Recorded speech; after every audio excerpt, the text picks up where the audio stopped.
everyone. My name is Andrea Castillo. I'm a librarian at Beatley Central Library in Alexandria, and I welcome you to tonight's edition of Social Distancing Cinema Discussion for the film Alterverse. We are very excited. We have the film's director, Russell Emanuel, with us. So thank you for joining us, and I'll hand the floor over to David for introductions, and we'll get our discussion started. Hello, and welcome everyone. I'm a co-organizer for Oddball Cinema, a club dedicated to unusual and obscure films. And during the pandemic, when we've been showing everything online, I have been choosing almost all of the features that we've shown. And every month I go through as many as 50 movies looking for some good ones to put on our schedule. And so I chose tonight's movie, and as has become my habit in these discussions, I like to tell you why I chose it. And ordinarily, I don't like found footage films. So many of them lose credibility because the scenario in which the film is shot doesn't make any sense.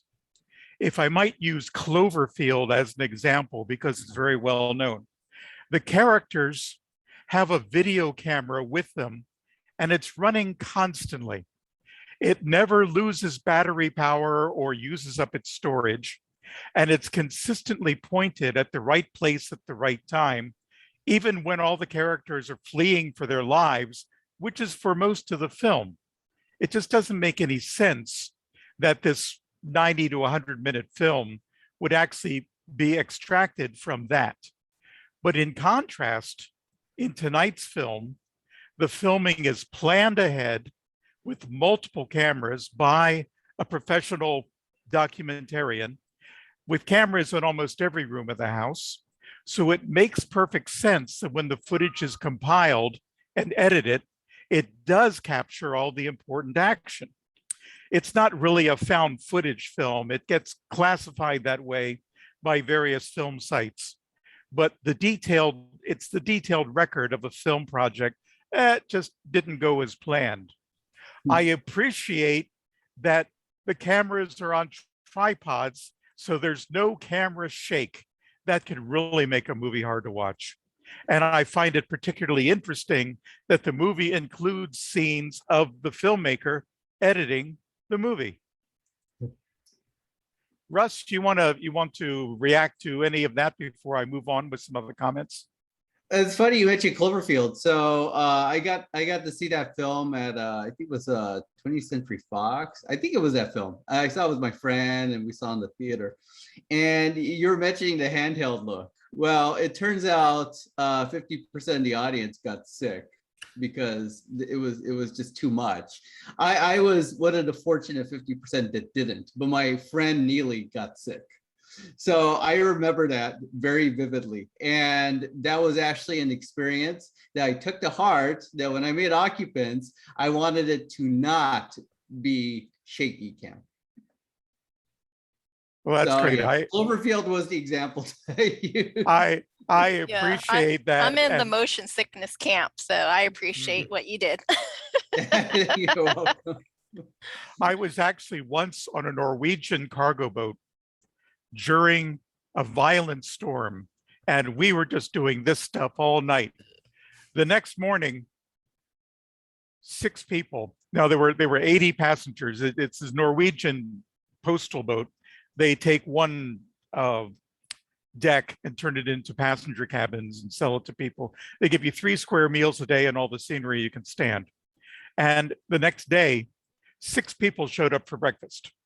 Of course, the captain and the chief engineer had to show up, and 4 passengers, including myself. And the captain, who was the saltiest old salt you've ever met, stands up and dings his glass and makes an announcement. I declare that anyone who did not get seasick last night does not get seasick. So I have that going for me. I could watch any shaky cam film and it will not have an adverse effect on me. I just don't like it. Yeah. Wow. So let me continue on. The relationship between the two main characters really adds to the realism of the story. Right? The man is obviously not enthusiastic about the project, but he agrees anyway because husbands tend to do that. And while the woman is all chipper and excited about the upcoming experience. We call her Peppy. we on set, she was Peppy Annie. The couple's reaction to the vegan lasagna dinner. Oh, and yeah. their overall reaction to the first full day of detox diet are completely believable. Well, if I may put an anecdote there. So our production designer, Tatiana Kolonov, actually created that lasagna. And she really put a lot of heart and soul into that lasagna. Unfortunately, it really wasn't good. And she was the first one to admit that. I think she used like a base of almond flour, and everything had to be raw and vegan, right? So that take that you saw on in the film of them eating the lasagna, that was the first take, and that was their actual expression. It was that disgusting. You know, that is what I suspected, and I really enjoy hearing you verify my suspicions. It looked good though. I mean, it looked artistically beautiful. Oh, lots of things look good and taste terrible. I was making the faces as I was watching them cook that. So I can't imagine actually eating it. I mean, I sometimes am vegan myself. I have vegan friends, and I have nothing against that. Unfortunately, that is one raw detox vegan dish that is very gross. So that would not turn anybody on to veganism. Okay, I want to dig into the storyline a little bit. Over the course of the movie, various characters mention a variety of possible explanations for the link to a parallel dimension. Did you have some specific theory in mind for what drives the dimensional linkage? Specifically, what makes me wonder about this is that the characters from the parallel dimension are not engaging in the detox diet. So I'm curious about what makes it possible for one of them to cross the dimensional border. Also, midway through the movie, the main couple abandons the detox diet, yet the parallel world scenes continue to dominate their video recordings. So the focal point in the house is Annie's office. And really the focal character is Annie Curtis. Annie and parallel Annie, if you want to call her that, you know, evil Annie or whatever you want to call her, dark Annie. Annie Prime. Yeah, but there is one specific scene in the film where parallel Annie is in Annie's office. And if you remember, she touched the monitor, and it did what I call a it's not just a glitch like a regular glitch that you see throughout the film. It starts to imbue rainbow colors, and I call it the sensual glitch. That's what I called it on set.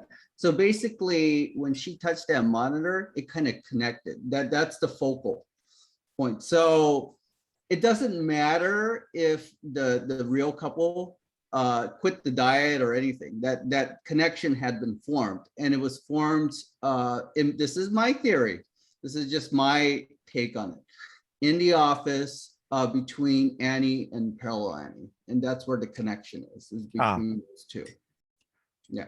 Well, we're debating fantasy, so there's there's no research needed to be done,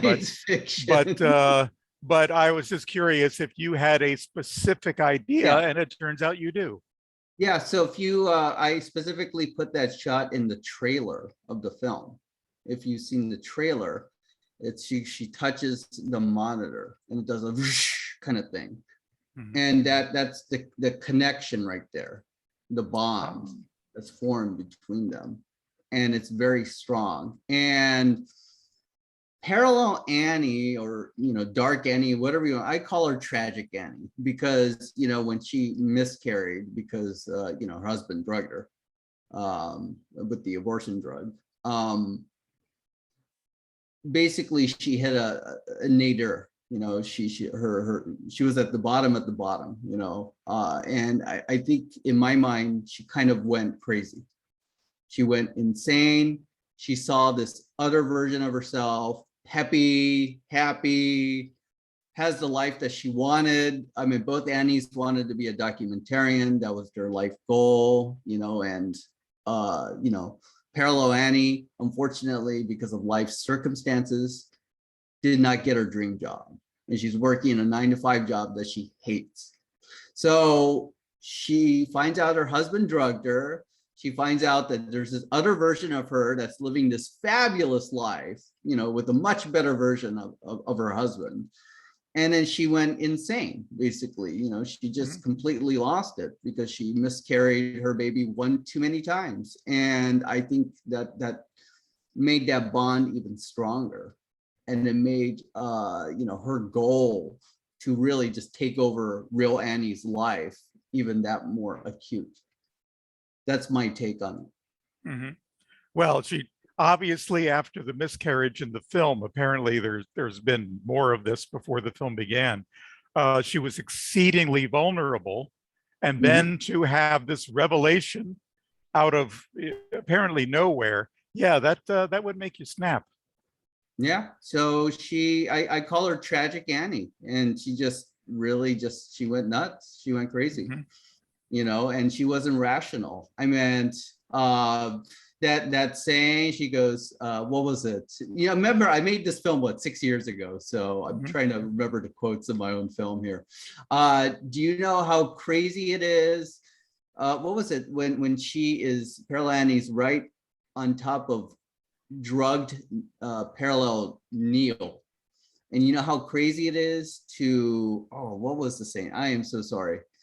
Basically, she's saying that she basically confirms that she's crazy. So she's saying it's crazy to drug me so I can accidentally miscarry. I think it was something like that. And then if you've seen the film more recently than I have, then maybe you know what I'm talking about. It's at the very end before she flambés her husband. Yes. Something like you intentionally made me miscarry because so that I wouldn't accidentally miscarry. I know. And you know how crazy that is. And she's like, do you know how crazy that is with those eyes? And she's completely, she's crazy.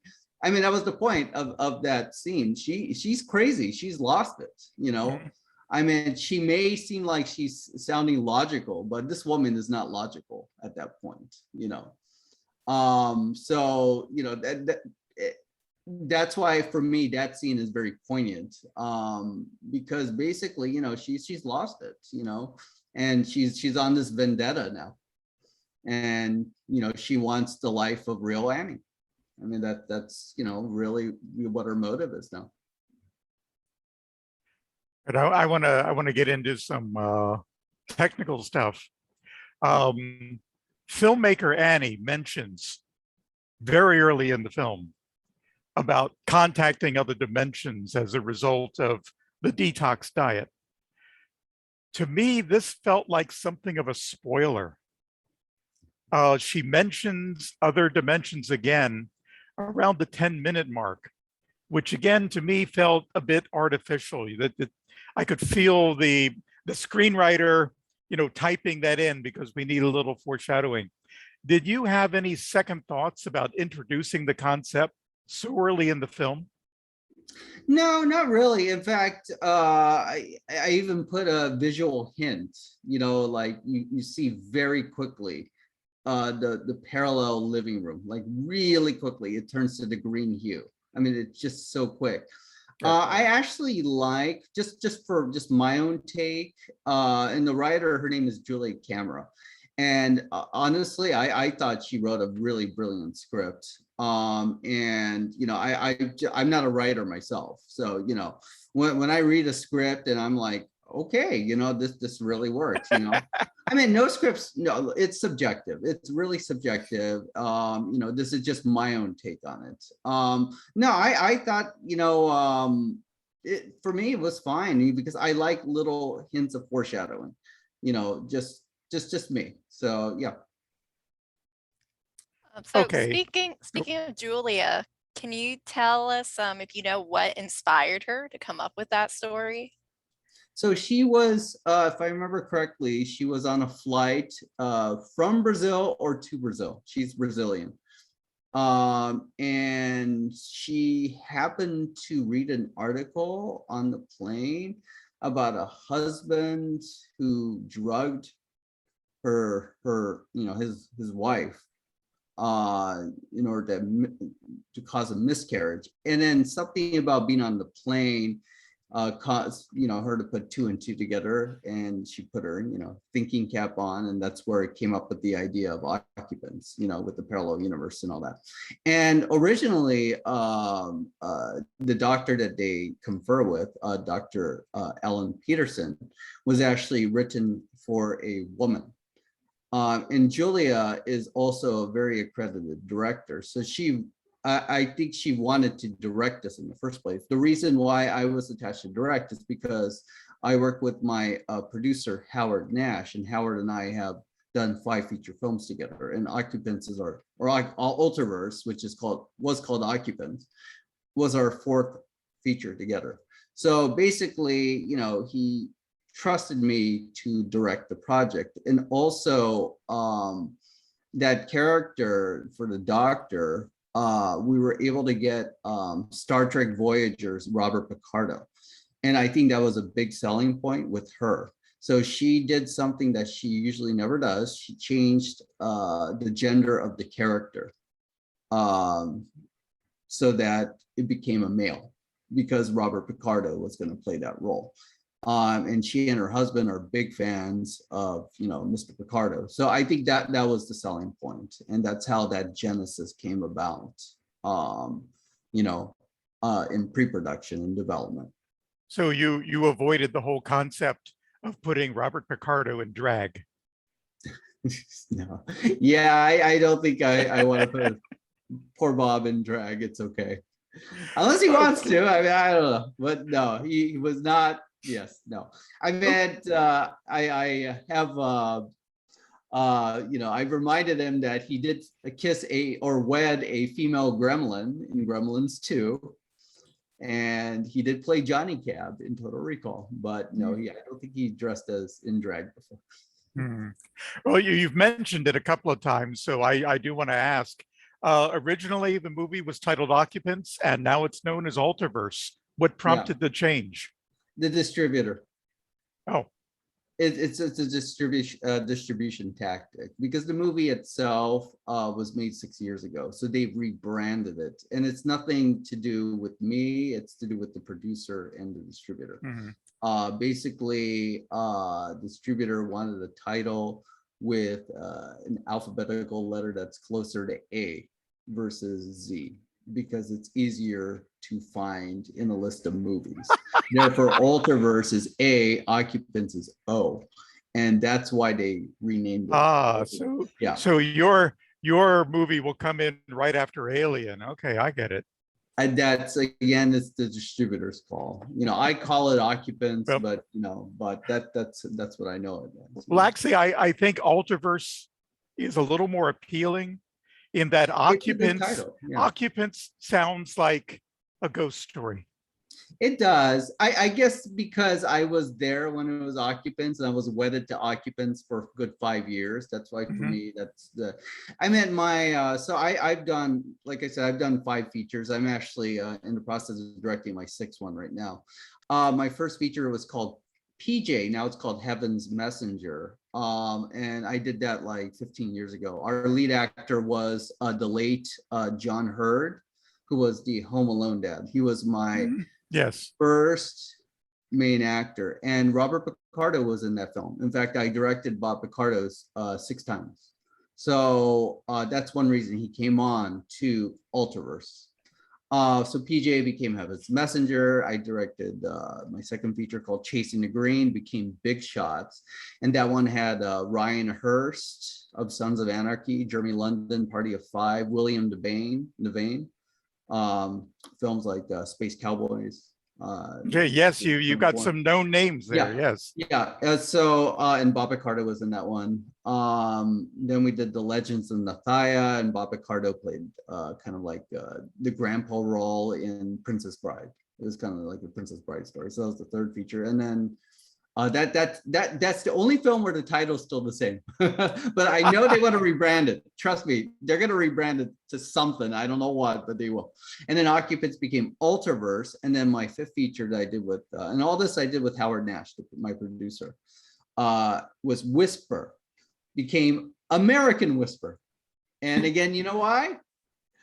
W versus A. Thanks, streaming services. Exactly. Well, so, I have just a couple of very trivial comments to make, and then I'm going to turn it over to see what other people have to say. I have a quibble about the filming. Both the couples in this universe and the parallel universe seem to be dining on a good quality table that has a polished surface. Yet they put their cups, glasses, plates, and chilled beer bottles directly on the table surface with no placemat or a table cover to protect it. I would expect after just 2 weeks of that, the surface of the table would be a mess. That is a good point. The one thing that I did focus on, though, in the real couples dining table, it's a 2-piece. And then in the parallel couple, it's a 3-piece. In the dining room set, for the real couple, there's less alcohol than in the parallel couple. Well, so of course, they were going without alcohol for the duration of the project. Well, also, I wanted the real couple to be, everything's more cheery, bright, they're closer together, therefore a 2-piece dining set versus a 3-piece, they're farther apart. It's a symbolism. Yes. Everything is more smooth edges instead of sharp, like in the parallel. The color scheme in the parallel is more like the Matrix, everything's green, yes, a little bit more subdued, desaturated, whatever you want to call it, versus the real universe where everything's brighter, cheerier. So that was done on purpose. Now, as for that quibble, that's a good point. That's something that, I never even thought about. So there you go. You got me. And I just want to, my last remark, I want to relate an amusing incident that happened while I was watching your film on Tubi. Yeah. As soon as filmmaker Annie said, well, let's look at some of the other clips, Tubi inserted a commercial with no warning. And I thought, where did this clip come from? And it took me about 10 seconds to realize this is not the movie, this is an advertisement. That is funny. Okay, that is actually a funny anecdote. And I did not do that. I did not do any of that. So that's Tubi. Right. That's hilarious. Okay, that is all I have. So I welcome anyone else to dig in. Well, I found Peppy Annie to be kind of annoying. I do like Tragic Annie more. Yeah, there has been a little quibble about Peppy Annie being a little bit too peppy. Yeah, and I do take that to heart because I've heard all the criticisms, except for that dining room thing by David. That's a new one, so thank you. But no, I've heard a lot of people say that, Peppy Annie is a little bit too annoying. And you know what, that could be my own take of how I directed her. To be honest, I am not peppy as a person. So I actually associate more with Parallel Annie. And maybe I was able to direct Parallel Annie better than Peppy Annie. only because I'm very much associated with more. And the other thing is, as I'm watching Peppy Annie, face darker and darker realities, I was expecting her makeup to start to not be so perfect, but it always stayed perfect. So that kind of annoyed me a little bit. I wanted her to look more stressed. Yeah, we did try. The thing is, like, the script called for them to get gaunt, but how can you get really gaunt when you're shooting over 10 days and there's only so much you could do, you can't have them lose weight and suddenly they look skeletal. I mean, you can only do so much with makeup. Now, we did try our best to with our makeup artist to get rid of makeup or have her hair a little bit more disheveled, but at the same time, it is a movie. I've seen plenty of movies where they just look picturesque, and I guess it's a suspension of disbelief. But yeah, I mean, it's a valid point. It really is. We did what we could over 10 shoot days. And it was a very, very tough 10 shoot days. That's amazing. I didn't know that it was that short of a shoot schedule. So that's really great for what you came out with.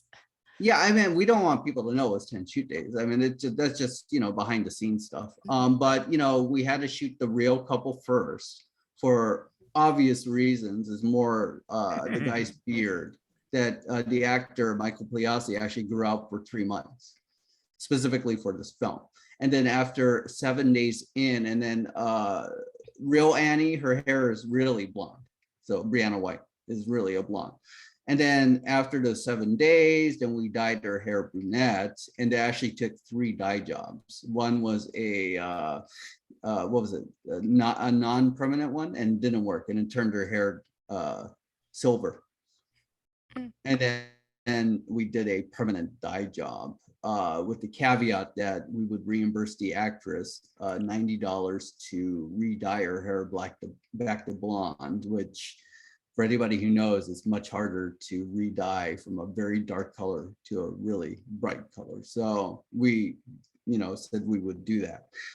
So her dye job took like 6 hours. And then he just went to the barber and then he shaved it off. So we had to make sure we got all our shots for those 7 days, just everything, including camera placements. I mean, if you notice because it glitches from, was it the real universe to the parallel, back to the real to the parallel, and back and forth, right?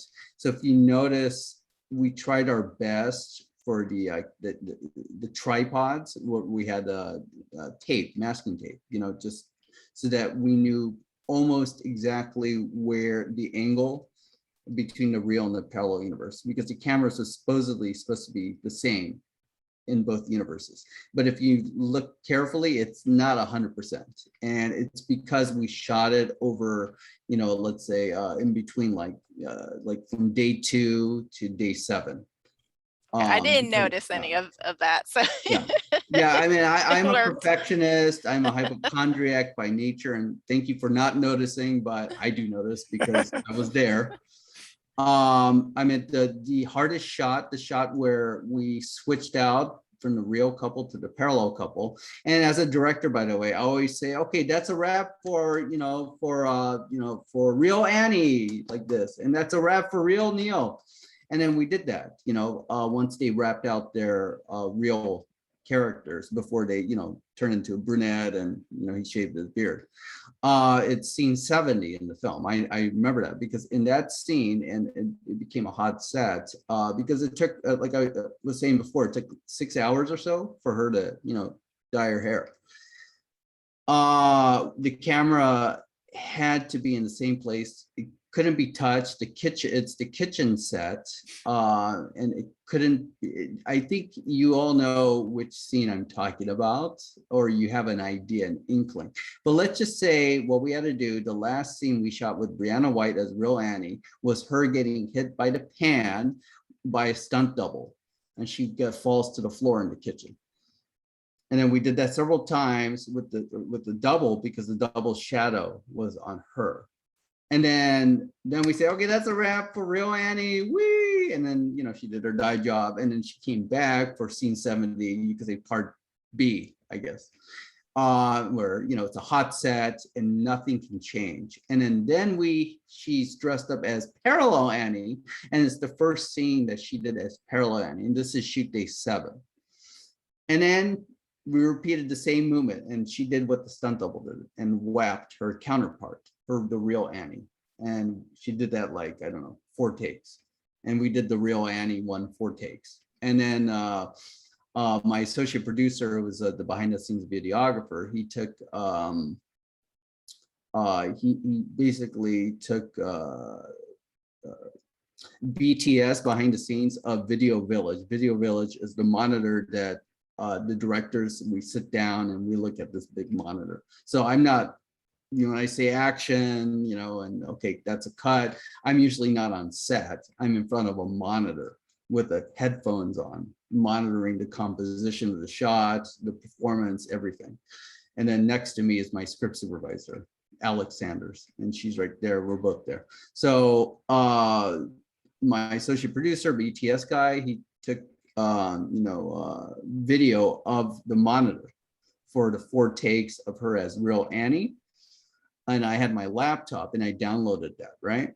And then he did the same thing when she was Parallel Annie, the 4 takes that we did 6 hours later. And then what I did was I put it into my editing software and I tried to match it up, the takes, to see if it was a very quick edit, just to see if it looks like she whapped her counterpart, with the pan. And of course, it was just very big, very quick composite. And I remember it was take 2 of each of those, and it worked. And when it worked, I was like going, yes! I was so happy because I didn't know what we had. I mean, we had to wait like 6 hours, And then I'm like, we have a movie, because that was the money shot. The money shot is Parallel Annie coming out of nowhere, whapping her counterpart with the pan, and then walking out. So that scene worked.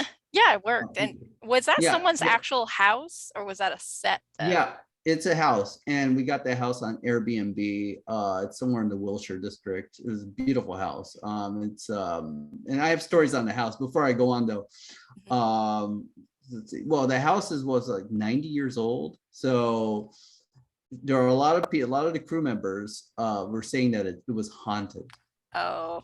Yeah, and we actually, we stayed there because we literally owned the house for like 12 days. We bought a prep day, and then we had the 10 shoot days. Then we had to the day we had to just dismantle everything and leave. But yeah, it was. Thank goodness the ghost didn't mess with your money shot. Well, that's the thing. So when I filmed Parallel Annie, and this was a spur of the moment thing, I realized, I'm going, you know what, Brianna, or she wanted to be called Parallel Annie or Parallel Annie. I said, you know what, Annie, why don't you stare at the camera? Why don't you own it? So when you walk into that kitchen, look at the camera. The camera's there. You own that kitchen. And that's what she did. She walks into the scene, she looks at the camera, and she looks at her counterpart, whacks her, and then walks out. Very confident. And I think by looking at the camera, when Parallel Annie did that, this is what other people have told me, it kind of freaked people out, because evil Annie, or however you want to call her, is staring at you for that one little moment before she whacked her counterpart. And that was something that, it's one of those things where you're on set and you just feel it.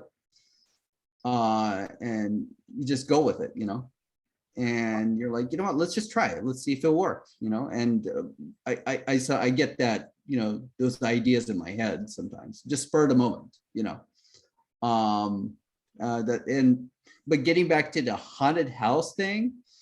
So there is the scene where she flambés her husband, where the light dimmed, and it actually dimmed. There was something haunted about that room. Right in that spot, flies would die. right in the yeah. And in the bathroom, so when we shot Robert Picardo, we had a green screen set up. So the bedroom scene, or that room, was where we set up the green screen. Of course we moved the bed out. And I remember this. Somebody, so the green screen's here, there's a bathroom behind, right? And then we heard somebody coughing in the bathroom. There was nobody in the bathroom. Now, one of the flies giving up the ghost. I don't know, but I mentioned that we owned the place for 12 days. Well, I am local, but I'm not local. So I live in Huntington Beach, and we shot in the Wilshire area.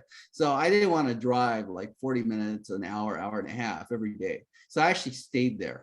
I stayed in the one room that we did not show. And that was Neil's office. And that was the makeup, wardrobe, and my bedroom. That's why we never showed that room, FYI. There was one day, and remember when you film, it's very hectic, and we have like 12 to 14-hour days, and we shot 10 straight days, which is not usually, it's not normal, but we had to do it based on the money we had and the efficiency, right? So 7 days into the shoot, you know, and people's telling you that this house is haunted, it's haunted. It's gonna get to you, you know, it's gonna play with your mind. And it played with my mind. And I have this knack for waking up in the middle of the night to go to the bathroom. Unfortunately, okay, so there were 2 bathrooms. Unfortunately, the closest bathroom to the room that I was staying in, it got clogged up like on day 2. And we had to get an Andy Gump portable toilet, you know, for the crew that was outside in the backyard. I was not going to use that bathroom in the middle of the night at 2 a.m. So I had to use the haunted bathroom. So I said, please, I'm good. And I turn on every single light traversing from, you know, where I was staying to the very other end of the house where the other bathroom was. And I turn on every single light at 2 in the morning. Because that's how freaked out I was. You know, I got a sequel idea. I was by myself. I was by myself at 2 in the morning. And this haunted house thing really got to me. So, you know, this is Occupants 2, where is Dark Annie haunting the place now? Or is she just coming back and forth between dimensions to terrorize the new occupants? well, she definitely terrorized me. I'll put it that way. Oh, yeah, I think there could be a lot more Annies, like that scene in The Matrix 2, where all the Agent Smiths start coming out. I think there could be a lot of Annies. Well, we are toying with the sequel idea where we introduce more dimensions. We actually have a comic book tie-in. I should send it to you so you could all have a read. But basically, the comic book tie-in introduces more universes. So I believe in the multiverse theory. So Occupants only introduces one universe. If I were to do a sequel, I would definitely introduce a third universe, possibly a fourth, because I do believe in the multiverse theory. Yeah, and we do have an idea for a third Annie.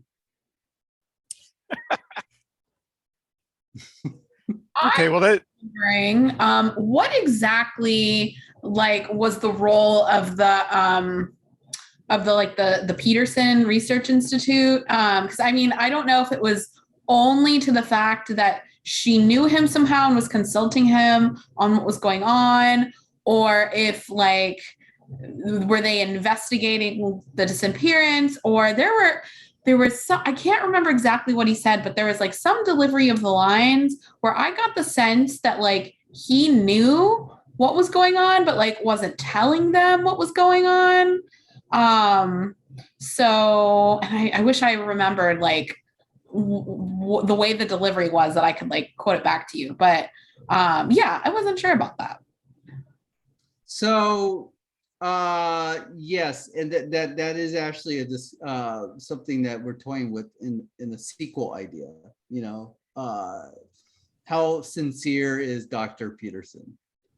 How sincere is he? Because he basically outright owns all this footage now, and he's able to put it together for the Peterson Research Institute. So he has his own, I guess, MO, he has his own wish list that he wants to fulfill. So yeah, that's a good question. And that's something where I think it's up to the audience, to you and to everybody else to decide, is this guy a genuine, fellow or not? If you make a sequel, you need a dark Dr. Peterson to come out of another dimension. Again, there is a sequel idea, and again, the whole point of sequels is to one up the first film. So trust me. Yeah. Do we know exactly how Annie was connected to him in the first place? Something. So basically, there was just some lines in the script where, basically she's a documentarian, and, she looked him up and he helped her out on other projects or other documentaries. That's how they knew each other. Yeah. Now, the fact that he's in Sri Lanka, by the way, that's actually a little take on, I think, Arthur C. Clarke, where he lived in Sri Lanka. Ah. So that was an homage to Arthur C. Clarke, just FYI. That's why Dr. Peterson was in Sri Lanka. Was there much improvisation on the set? There wasn't, in the sense that you have the script, right? And then you have the actors, and the actors have to make the words their own. And sometimes they have their own ideas. And the way I am as a director is, as long as you stick to the idea of each scene, then you could be flexible in terms of dialogue. So Bob Picardo, he flexes words here and there, and so did Brianna and Michael to a lesser extent. I'll give you one example. I can't say TH very well because I have an overbite. So when I say three, I start thinking about the fact that I'm going to say the word three.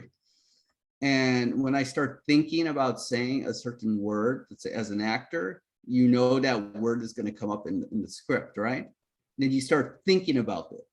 And suddenly you're acting, you're not actually doing naturally, because you have to think ahead to a line of dialogue that's going to come up in, I don't know, the next page. Right, you're fixating on the delivery rather than the character. That takes the performance. It hampers the performance. So when Bob Picardo or Brianna or Michael all have ideas for certain words. Part of it is maybe it's a tongue twister for them. Part of it is they're just not used to saying it. And if that's the case, then it's more natural for them to say this other word instead, but it still sticks to the the story. It's basically just flexing a word here and there, but it's still pretty much the same dialogue, and I'm perfectly fine with it. And that's how I direct my actors. And every time like Brianna and Michael and Bob, they all won awards for their acting for this film, and every time they win or get nominated, I'm very happy. I'm very proud, because I know that means that whoever nominated them, or if they won, they thought that the performances were natural, overall. And hopefully, as a director, I did my job to help bring out that performance, So that's what I mean by, flexing that script, Have you won any awards for directing this one? Yeah, hold on. Oh. This is our big one. Yeah, I'll show you. Hold on.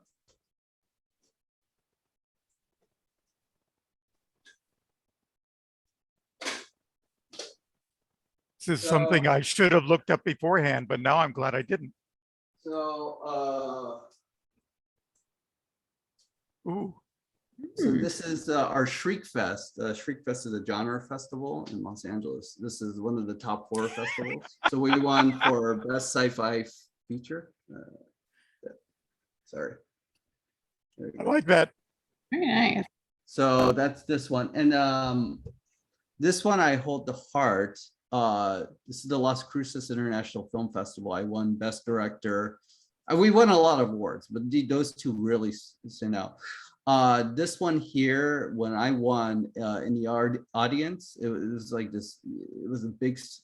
They only award like nine awards, so I was shocked I won, and it was like everybody dressed up and all that stuff. R.J. Mitty, Breaking Bad, was in the audience, and so was Billy Boyd. And I accidentally stepped on Billy Boyd's feet as I was coming out because I was so nerve-wracked and just shell-shocked that I won. Oh, you can say you touched him. Yeah, I did. No, I was shocked. When we won at Shriek Fest, that played at the Raleigh Studios, which is one of the oldest original studios in Hollywood. It's right across from Paramount Pictures. We played at the Charles Chaplin Room. So the founders of Raleigh was Charles Chaplin, Douglas Fairbanks, and Mary Pickford, I think, in the 1910s or early 1920s. So we played out to a sold out audience at the Charles Chaplin Room. And when the film ended, usually when a film ends, people are like, and that's it. Usually that's if there's a film festival screening. But this one, if you remember the credit sequence, the title sequence at the end, it was a good minute. They kept clapping. They were clapping, and I was there with my DP, Emil Harris, who's my filmmaking partner, by the way, for a good 20 years, and we were both shocked that that it was getting that reception, that people really liked the film. It wasn't a golf clap. They were literally clapping. They loved the film. And I was like, whoa, seriously? Like that, because I didn't know what I had. I meant, you mentioned Peppy Annie or the dining room. I only see flaws in my film. So I don't know. I can't tell. I honestly, I can't tell. And to be honest with you, I have not seen Occupants or Alterverse for years because I just can't see my own film because I only see the flaws. When you all, invited me, to this Zoom session and that you were going to screen this, I was like really grateful because it's really, it means that, hopefully it entertained you or at least, it caught your eye or something. I did my bit for King and Country. I did what I could, to the best of my ability to bring this film to life. And it's out of my hands now. Literally, it's out of my hands. It's up to everybody else. And honestly, all the criticisms, everybody is entitled to their critique of the film, and nobody's right or wrong. It's very subjective. In that sense, everybody's right. And I think it's all valid. The dining room critique, that's a valid point. I agree. Happy Annie, that's a valid point. My quibbles are just infinitesimal. No. I out of all the movies I watch every month, yours bubbled to the top, at least of filmmakers I thought I could get. I couldn't get Steven Spielberg or Robert De Niro. But I tend to concentrate on independent films. That's part of why Oddball Cinema exists. And you bubbled to the top, and I was absolutely delighted when you wrote back and said, sure, I can attend your session. I was just real. I was grateful that, I get a response like that. And, if I'm available, I will do it. And right now I am available. If you had asked me to do this a month ago, I would not have been able to do it because I'm actually in the process of filming my 6th feature film called Staycation.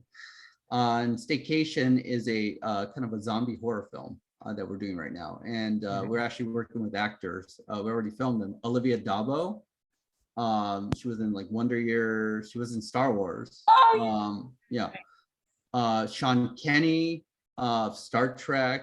Eileen Dietz of The Exorcist. Kelly Maroney. She was like Fat Night of the Comet. Lorraine Landon. Anyway, so we're filming right now. So if you asked me to do this a month ago, there's no way I could have done it. But I'm actually in a little bit of a lull right now where we're actually going to pick up with filming in a couple months. So right now is a perfect time to be able to do something like this. I've actually had a couple of filmmakers during these monthly sessions tell me, if it weren't for the pandemic, I'd be off filming something and I wouldn't be available. But as long as I'm stuck at home, last month we had someone from New Zealand. The whole country's locked down. I have to stay home except to get groceries. So yeah, I'll join you on Zoom. Oh, COVID. COVID. Yes, I'm using the pandemic to my advantage. Well, to be honest, staycation's about a pandemic. So we're actually using that to our advantage too. Oh, it's becoming a popular subject for films, yeah. Yeah, it is. Of course, we don't want it to be about COVID, but we want people to associate with the film. And how many people can associate with a pandemic? Raise your hand. Even during our, I think everybody. Yeah. Even during our 31 movie horror festival, I have avoided plague movies. like the plague. That was uncalled for. Yeah. If you're gonna do I want to wear those old masks. Was it? Looks like a beak. Oh, from masquerades from the Black Plague. London. The doctors wore these masks with these long beaks that they would fill with herbs and flowers, thinking that the aroma of those ingredients would protect them from the plague. Yeah, and turns out to be it was the rodentia. I'm surprised some people haven't started doing that, but instead they're taking ivermectin for the current plague. Well, I do still, so I have asthma. So, you know, I am a little bit more careful because my asthma is pretty chronic. So I still do wear my mask when I'm outside. I am vaccinated, but just if I get, I know 3 people who got COVID and died. Wow. And one was a neighbor, 2 were people that I met. COVID is scary. I don't want to take a chance with COVID.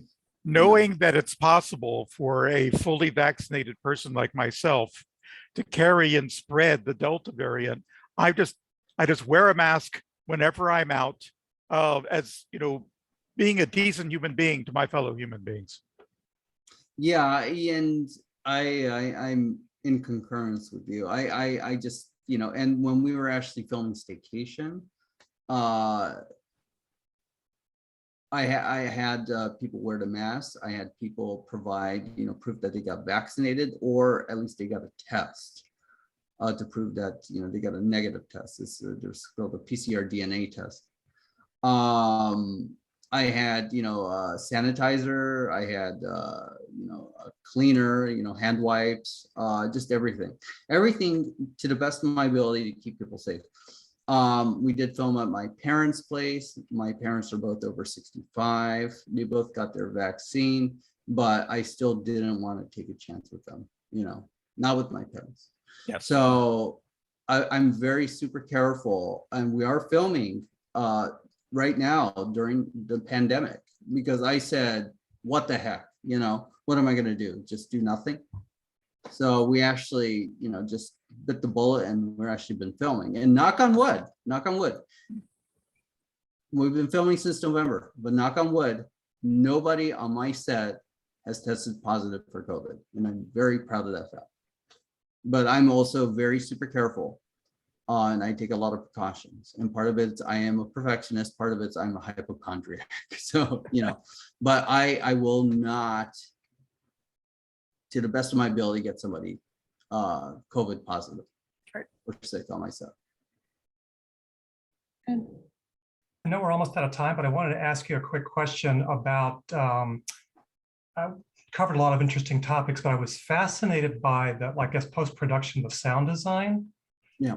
There was a lot of like interesting things that were done there, like this almost like fan roaring sound that would show up periodically to build tension, and the music that was used. I was really impressed how, this atmosphere could be created with this like innocent looking suburban kind of environment. I just was curious about whoever was doing that, if it was you or someone else, what those choices were.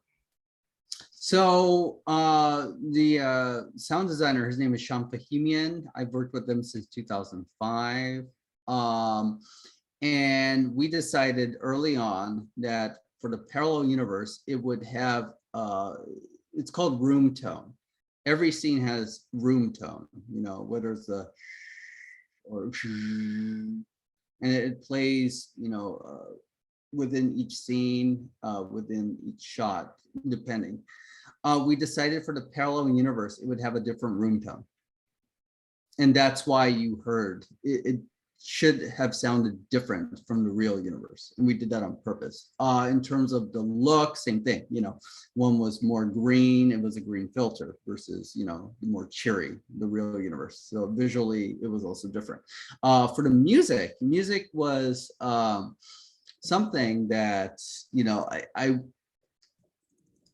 that was a conundrum. Now, David brought up the movie Cloverfield, and I'm gonna go back to Cloverfield. So, with Cloverfield, and a lot of found footage films, if you watch them, is there music? The answer is no, there isn't. And this technically is a found footage film. With Cloverfield, the only score was in the end credits. It was a very haunting theme by Michael Gacciano. And it's actually a really well done theme. It's called Roar. And I was toying with the idea of just having music in the end credits.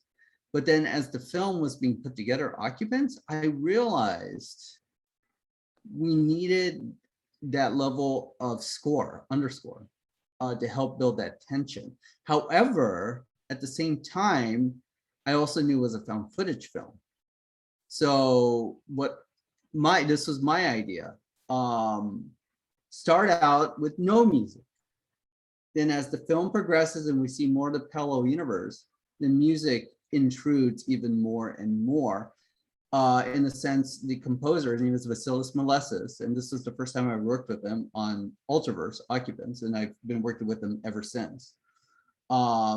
Basically, the music, the unseen actor, if you will, would creep in more and more and more. By the end of the film, it's like this big crescendo, and it's wall-to-wall music. But at the very beginning of the film, there is no music whatsoever. And the first time you hear score is when you see the parallel universe for the first time. And we did that on purpose. It's just it glitched like really quickly to parallel end. It's like 10 minutes into the film, just very quickly. And you hear that first bit of underscore.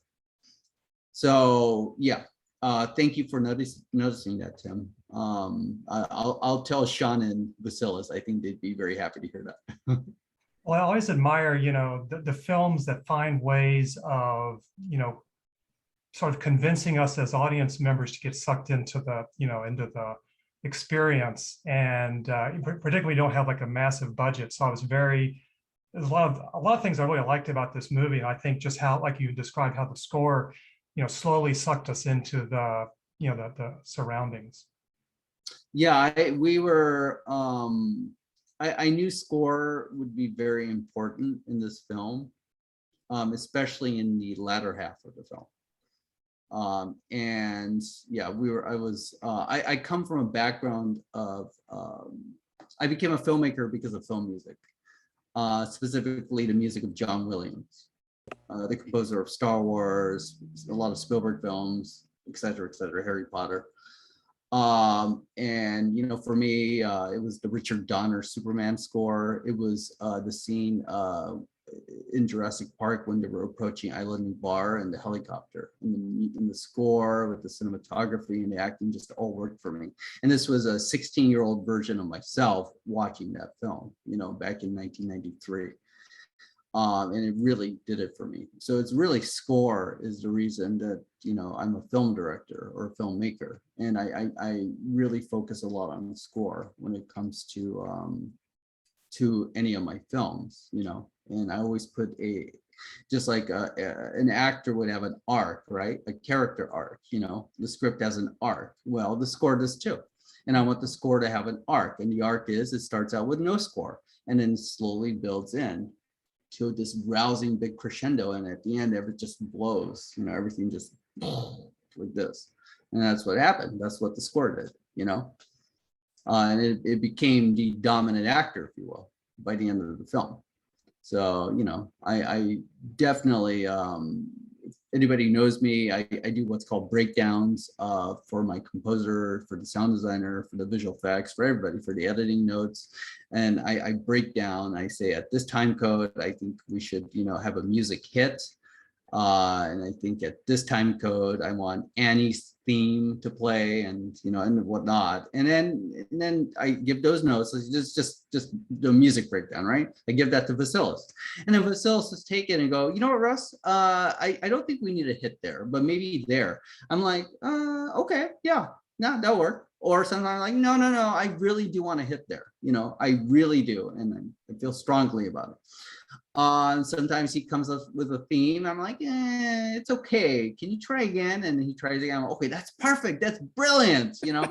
I mean, it just, it's very subjective. But yeah, I'm very, very proud of the score for Occupants. I really do love it. And Vasilis was one of the main reasons I think Occupants became what it is. Same thing with Sean Fahimian's sound design. Same thing with the actors, Brianna, Michael, and Bob. I mean, they really, Julia's script there. It's anybody who knows me, I always say go team Occupants, but that was the old name. Go team Alterverse. But I always say team whatever, team Whisper, team, Big Shots, because it takes everybody. It takes the whole team, the cast, the crew, and also you lovely people who decided to watch the film. Because why would I make a film if nobody's going to watch it? Hopefully, I entertained, I'm an entertainer, right? And hopefully you were entertained, You did. Maybe You not did. fully, but maybe you were 80% entertained. I don't know.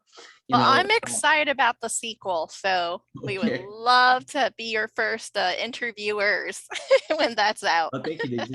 I found that the film was touched on so many dark themes, but I think it was really captivating. So you guys did a good job. Oh, thank you. I remember it was at the very end, the last one, the parallel Annie or real Annie is pregnant. She's hugging her husband. She's about to turn off the webcam and there goes parallel Annie. She's right there. We always get a gasp every single time we have a screening. And I always look forward to that gasp. And I don't know if you all gasp, but every screening I was at, they're like, and then it's great to save something for the very end. Yeah, I like that.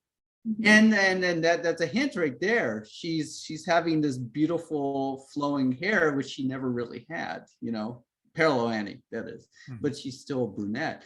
Oh my God, she's dressed like real Annie now. It's a very quickly you see, parallel Annie masquerading as real Annie in a sense, but still with the brunette hair, which we did on purpose. So what is she gonna do? Why is she looking like that with that little grin?